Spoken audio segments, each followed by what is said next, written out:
Le mystère de la chambre jaune, chapitre 11. Il s'intitule « Où Frédéric Larsan explique comment l'assassin a pu sortir de la chambre jaune ».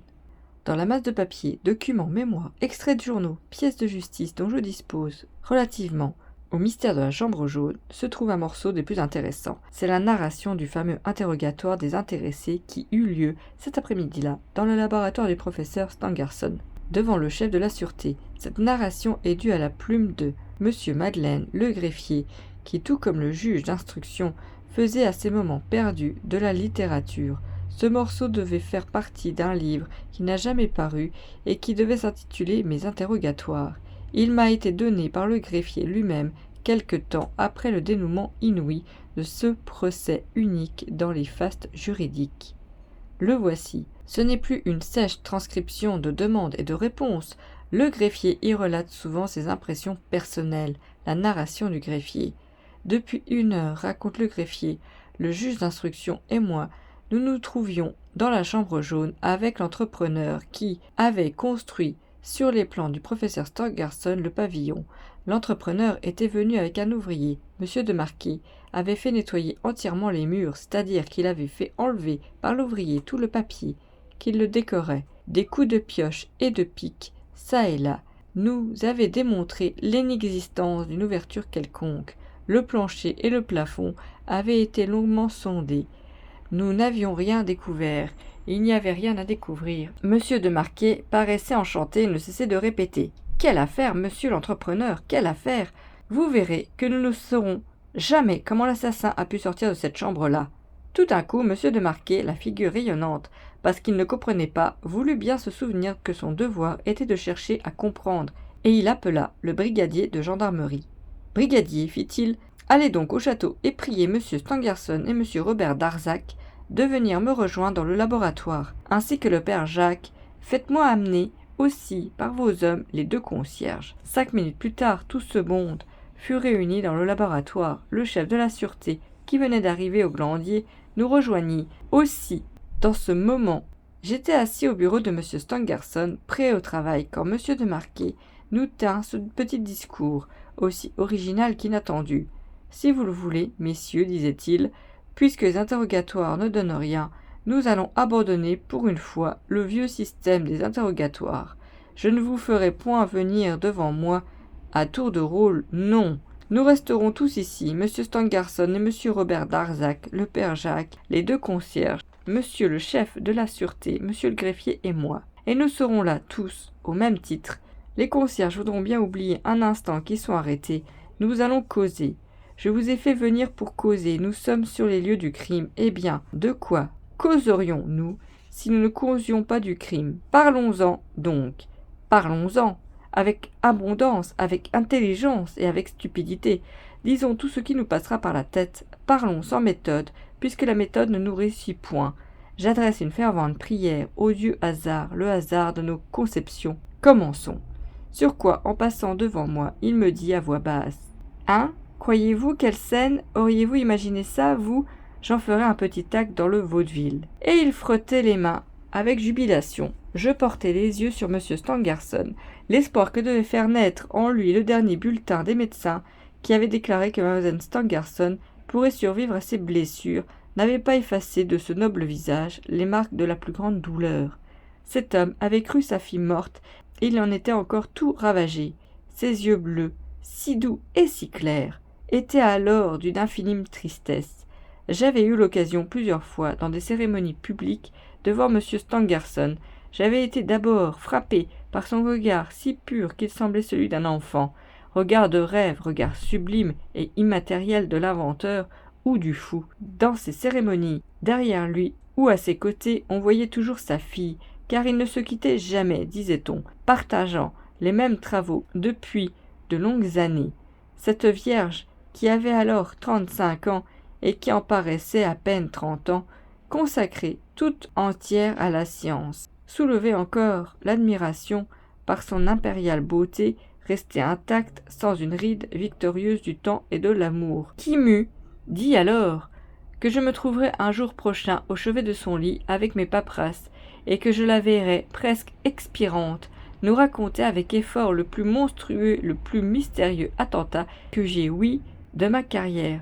Qui m'eût dit que je me trouverais, comme cet après-midi, en face d'un père désespéré, cherchant en vain à s'expliquer comment l'assassin de sa fille avait pu lui échapper. À quoi sert donc le travail silencieux au fond de la retraite obscure des bois s'il ne vous garantit point de ces grandes catastrophes de la vie et de la mort réservées d'ordinaire à ceux d'entre les hommes qui fréquentent les passions de la ville. Voyons, monsieur Stangerson, fit monsieur de Marquet, avec un peu d'importance, placez-vous exactement à l'endroit où vous étiez quand mademoiselle Stangerson vous a quitté pour entrer dans sa chambre. Monsieur Stangerson se leva et se plaçant à 50 cm de la porte de la chambre jaune, il dit d'une voix sans accent, sans couleur, d'une voix que je qualifierais de morte. Je me trouvais ici, vers 11 heures, après avoir procédé sur les fourneaux du laboratoire à une courte expérience de chimie.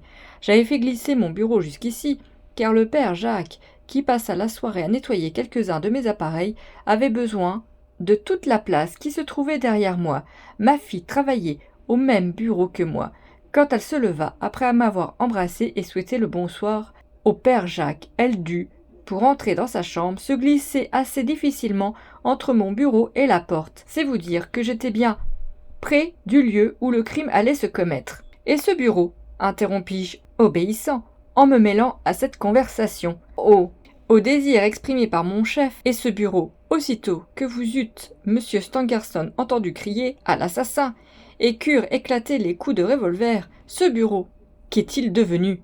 Le père Jacques répondit, nous l'avons rejeté contre le mur ici, à peu près où il est en ce moment, pour pouvoir nous précipiter à l'aise sur la porte, monsieur le greffier. Je suivis mon raisonnement, auquel, du reste, je n'attachai qu'une importance de faible hypothèse. Le bureau était si près de la chambre qu'un homme sortant courbé de la chambre et se glissant sous le bureau aurait pu passer inaperçu. Vous oubliez toujours, interrompit M. Stangerson avec lassitude, que ma fille avait fermé sa porte à clé et au verrou, que la porte est restée fermée, que nous sommes restés à lutter contre cette porte dès l'instant où l'assassinat commençait, que nous étions déjà sur la porte alors que la lutte de l'assassin et de ma pauvre enfant continuait, que les bruits de cette lutte nous parvenaient encore, et que nous entendions râler ma malheureuse fille sous l'étreinte des doigts dont son cou a conservé la marque sanglante. Si rapide qu'ait été l'attaque, nous avons été aussi rapides qu'elle, et nous nous sommes trouvés immédiatement derrière cette porte qui nous séparait du drame. Je me levai et allai à la porte, que j'examinai à nouveau avec le plus grand soin.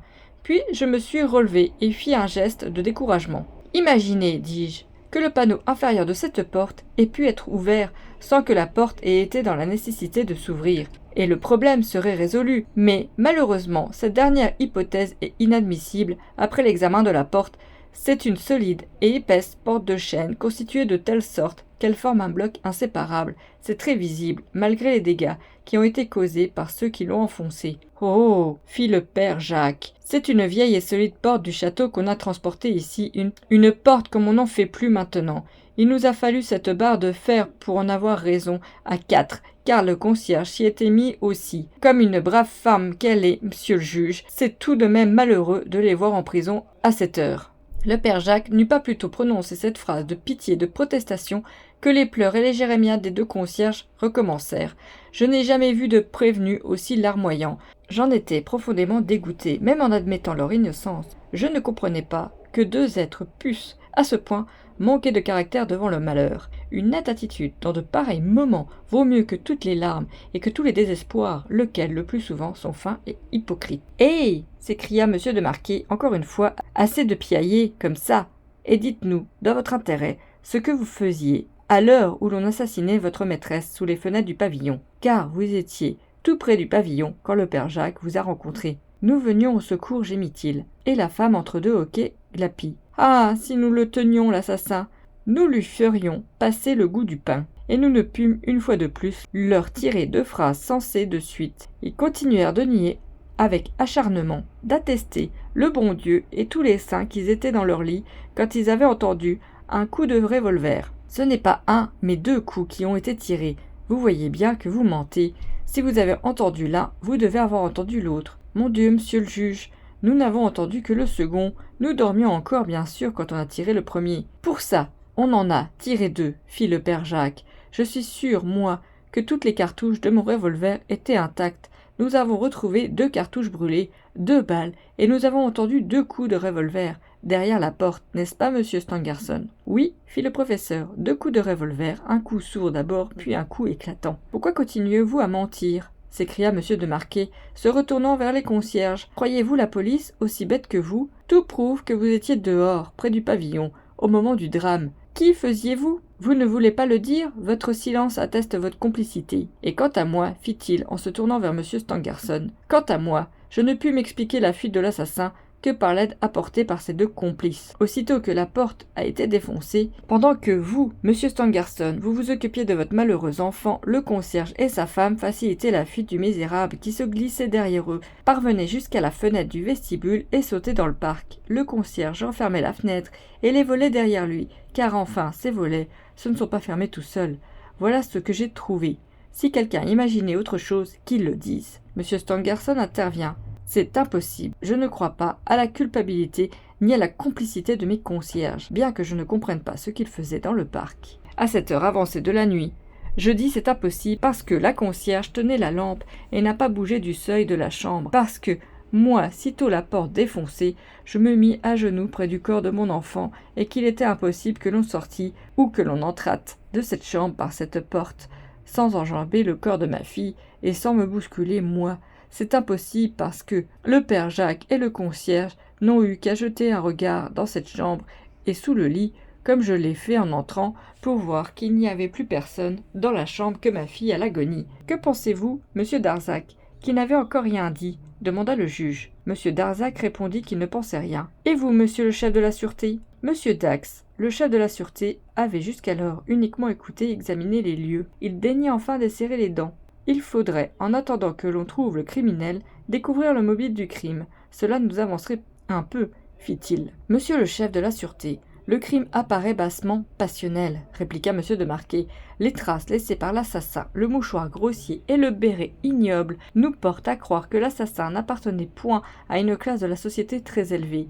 Les concierges pourraient peut-être nous renseigner là-dessus. Le chef de la sûreté continua, se tournant vers monsieur Stangerson et sur ce ton froid qui est la marque selon moi des solides intelligences et des caractères fortement trempés.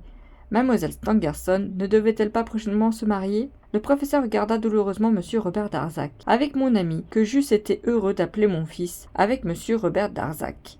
Mademoiselle Stangerson va beaucoup mieux et se remettra rapidement de ses blessures. C'est un mariage simplement retardé, n'est-ce pas, monsieur? Insista le chef de la sûreté. Je l'espère. Comment? Vous n'en êtes pas sûr? Monsieur Stangerson se tut, monsieur Robert Darzac parut agité, ce qui, je vis un tremblement de sa main sur sa chaîne de montre, car rien ne m'échappe. Monsieur Dax tout se tat, comme faisait monsieur de Marquet quand il était embarrassé. Vous comprendrez, monsieur Stangerson, dit-il, que, dans une affaire aussi embrouillée, nous ne pouvons rien négliger, et nous devons tout savoir, même la plus petite, la plus futile chose se rapportant à la victime, le renseignement en apparence, le plus insignifiant. Qu'est-ce que donc qui vous a fait croire que, dans la quasi-certitude où nous sommes maintenant, que mademoiselle Stangerson vivra, ce mariage pourra ne pas avoir lieu? Vous avez dit « j'espère ». Cette espérance m'apparaît comme un doute. Pourquoi doutez-vous? Monsieur Stangerson fit un visible effort sur lui-même. Oui, monsieur, finit-il par dire, vous avez raison. Il vaut mieux que vous sachiez une chose qui semblait avoir de l'importance. Si je vous le cachais, monsieur Robert Darzac sera du reste de mon avis. Monsieur Darzac, dont la pâleur à ce moment me parut tout à fait anormale, fit signe qu'il était de l'avis du professeur. Pour moi, si monsieur Darzac ne répondait que par signe, c'est qu'il était incapable de prononcer un mot. Sachez donc, monsieur le chef de la sûreté, continua monsieur Stangerson, que ma fille avait juré de ne jamais me quitter et tenait son serment malgré toutes mes prières, car j'essayais plusieurs fois de la décider au mariage, comme c'était mon devoir. Nous connûmes monsieur Robert Darzac de longues années. Monsieur Robert Darzac aime ma fille. Je pus croire à un moment qu'il en était aimé, puisque j'eus la joie récente d'apprendre de la bouche même de ma fille qu'elle consentait enfin à un mariage que j'appelais de tous mes vœux. Je suis d'un grand âge, monsieur, et ce fut une heure bénie que celle où je connus enfin qu'après moi, mademoiselle Stangerson aurait à ses côtés pour l'aimer et continuer les travaux communs, un être que j'aime et que j'estime pour son grand cœur et pour sa science. Or, monsieur le chef de la sûreté, 2 jours avant le crime, car je ne sais quel retour de sa volonté, ma fille m'a déclaré qu'elle n'épouserait pas monsieur Robert Darzac. Il y eut ici un silence pesant. La minute était grave, monsieur Dax reprit. Et mademoiselle Stangerson ne vous a donné aucune explication? Ne vous a point dit pour quel motif? Elle m'a dit qu'elle était trop vieille, maintenant, pour se marier, qu'elle avait attendu trop longtemps, qu'elle avait bien réfléchi, qu'elle estimait et même qu'elle aimait monsieur Robert Darzac, mais qu'il valait mieux que les choses en restassent là, et que l'on continuerait le passé. Qu'elle serait heureuse même de voir les liens de pure amitié qui nous attachaient à monsieur Robert Darzac nous unir de façon encore plus étroite, mais qu'il fût bien entendu qu'on ne lui parlerait jamais plus de mariage. « Voilà qui est étrange, » murmura Dax. « Étrange, » répéta monsieur de Marquet. Monsieur Stangerson, avec un pâle et glacé sourire, dit « Ce n'est point de ce côté, monsieur, que vous trouverez le mobile du crime. » Monsieur Dax. « En tout cas, fit-il d'une voix impatiente, le mobile n'est pas le vol. »« Oh, nous en sommes sûrs, » s'écria le juge d'instruction. À ce moment, la porte du laboratoire s'ouvrit, et le brigadier de gendarmerie apporta une carte au juge d'instruction. Monsieur de Marquet lut et posa une sourde exclamation, puis « Ah, voilà qui est trop fort. Qu'est-ce » demanda le chef de la sûreté. « La carte d'un petit reporter de l'époque. Monsieur Joseph Rouletabille, et ces mots. L'un des mobiles du crime a été le vol. » Le chef de sûreté sourit. « Ah ah, le jeune Rouletabille. J'en ai déjà entendu parler. Il passe pour ingénieux. Faites-le donc entrer, monsieur le juge d'instruction. » Si l'on fit entrer monsieur Joseph Rouletabille, j'avais fait sa connaissance dans le train qui nous avait amenés ce matin-là à Épinay-sur-Orge. Il s'était introduit, presque malgré moi, dans notre compartiment, et j'aime mieux dire tout de suite que ses manières et sa désinvolture et la prétention qu'il semblait avoir de comprendre quelque chose dans une affaire où la justice ne comprenait rien me l'avaient fait prendre en grippe. Je n'aime point les journalistes, ce sont des esprits brouillons et entreprenants, qu'il faut fuir comme la peste. Cette sorte de gens se croient tout permis et ne respectent rien. Quand on a eu le malheur de leur accorder quoi que ce soit et de se laisser approcher par eux, on est tout de suite débordé, et il n'est point d'ennui que l'on ne doive redouter. Celui-ci paraissait une vingtaine d'années à peine, et le toupet avec lequel il avait osé nous interroger et discuter avec nous me l'avait rendu particulièrement odieux. Du reste, il avait une façon de s'exprimer qui attestait qu'il se moquait outrageusement de nous. Je sais bien que le journal L'Époque est un organe influent avec lequel il faut savoir composer, mais encore ce journal ferait bien de ne point prendre ses rédacteurs à la mamelle. Monsieur Joseph Rouletabille entra donc dans le laboratoire, nous salua et attendit que monsieur de Marquet lui demanda de s'expliquer. « Vous prétendez, monsieur, dit celui-ci, que vous connaissez le mobile du crime, et que ce mobile, contre toute évidence, serait le vol. » « Non, monsieur le juge d'instruction, je n'ai point prétendu cela. Je ne dis pas que le mobile du crime a été le vol, et je ne le crois pas. Alors que signifie cette carte? Elle signifie que l'un des mobiles du crime a été le vol. Qu'est-ce qui vous a renseigné?